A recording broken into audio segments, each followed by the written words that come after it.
Hey guys, Muck up here, and yes, I am finally back for one of these videos.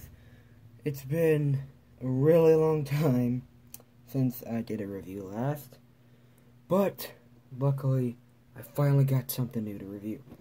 Today we're going to be taking a look at the Transformers Combiner Wars Battle Core Optimus Prime. This is the white variant, obviously here. You see I got up here, this tag is still there, but it's packaging. Lots of technical stuff in there. I got the Combiner Wars Autobot logo. Back here you can see what they all look like when they get combined. There's hot rod right there. The back shows you more information on how they combine. Over here, all the people you need to collect to do so. There's a little read up here. If you want to read that, go ahead and do that now. But yeah, that's all for the packaging. So before we get to the figure itself, let's get to the things it came with. Obviously, since the Combiner Wars, it came with the standard Combiner Wars collector card. So there he is on there, looking really cool. There's that. And of course he came with two guns. He got his main fusion cannon, and this smaller gun, which I'm not sure what it's actually supposed to be. But in the package, these two guns were combined, just like that. If you want to have a gigantic gun, you can do that. But yeah. Now we can get down to Optimus himself. So, here's Mr. Beefamus himself. And his gorgeous white color scheme. I really like this color scheme. I think I would have rather had, like, silver rather than the gold being there, but other than that, it looks good to me. I like it a lot. Getting close on this head sculpt, see, very nice head sculpt. They did a really good job of painting this figure. Got a few Autobot logos. Those are stickers, but they already came pre-applied, so you don't have to worry about that, which is nice.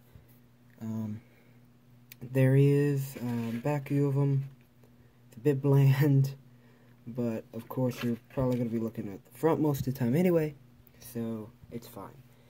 At least to me it is. But I guess I should go over the articulation. So you got a pretty limited ball joint in the head.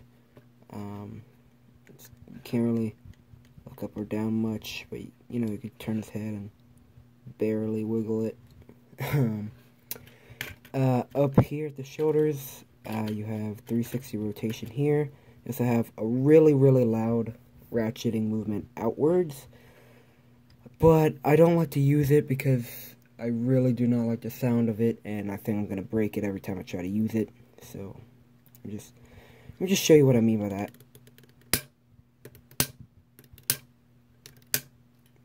Yeah, it's not it's not a very good sound that you want to have on your figure. This technically wasn't supposed to be this way. It was just due to transformation, but if you want to, also untab the shoulder for better posing options. I got rotation here at the bicep, bend here at the elbow.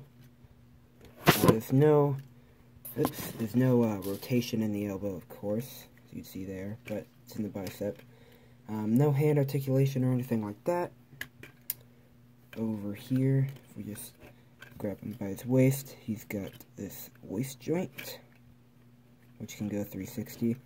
For the legs, you got ratchets. You go forward that much, move this arm up, and backwards that much, so you can really get some good movement out of that. Also got an outward ratcheting movement. 2, 3. It's a 3-click ratchet. 2, 3.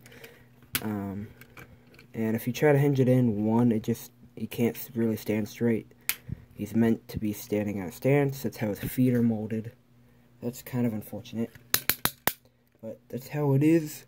At the knee, you got 360 rotation, as well as a bend, and that is it for articulation.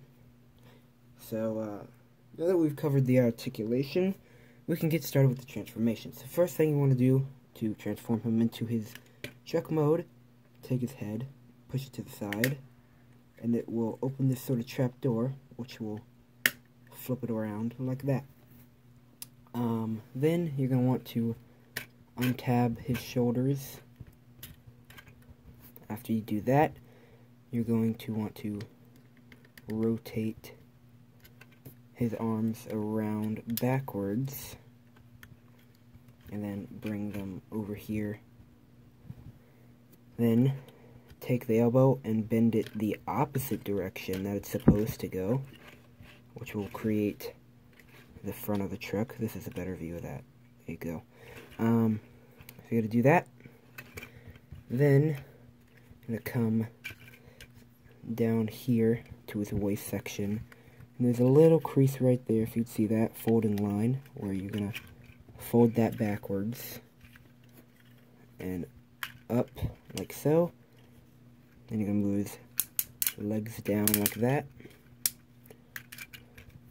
and then combine them or tab them together. Flip the feet down and take this at the knees and bend them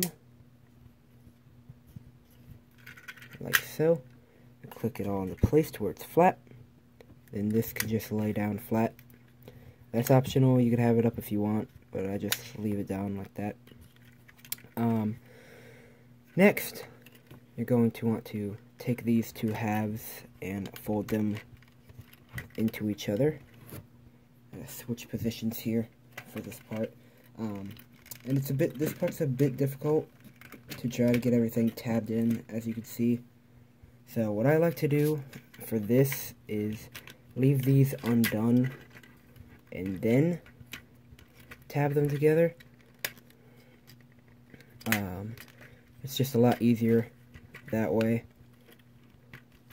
Of course, sometimes you're gonna have some tabbing issues, but once you sort of move everything around and situate it, it shouldn't be too bad. Then you could fold these back forward like so. Then you're going to take these panels and bring them up on this hinge. There's a little port right there in the side, which this little peg right here will fit into. Get it lined up first, and then you can peg it in. Then you push this part here because there's a teeny peg there. Push that in. Do the same with the opposite side. And there you have Optimus in his big ol' truck mode. I actually don't mind this truck mode too much. I think it looks okay. If the whole combiner feature was not in there, like this whole backpack piece here and everything, all this was not there, I would like it a lot better. But obviously, since Combiner Wars, you gotta have that feature in there. But just give you 360 of what the truck mode looks like. And of course, it rolls like it's supposed to. You see that gold is a bit weird because the coloration from the side panels to the back, as you can see, are a lot different. That's not just lighting, it's just different. I don't know why they decided to do that, but they did. Probably to cut costs. Anyway, one of the things you can do is get him with his guns here. And you can lift up this panel, and there's 2 ports there. And these handles of the guns will obviously plug into those ports, and you could carry them around. Of course, you don't have to take the panel up. You could leave it down while you plug the guns in. You just have to sort of move it out of the way, but only one gun could fit in at a time when the panel's down. So just leave that up if you want to have the guns there. And I just realized I forgot to display him with the guns, so I'll be right back with that done.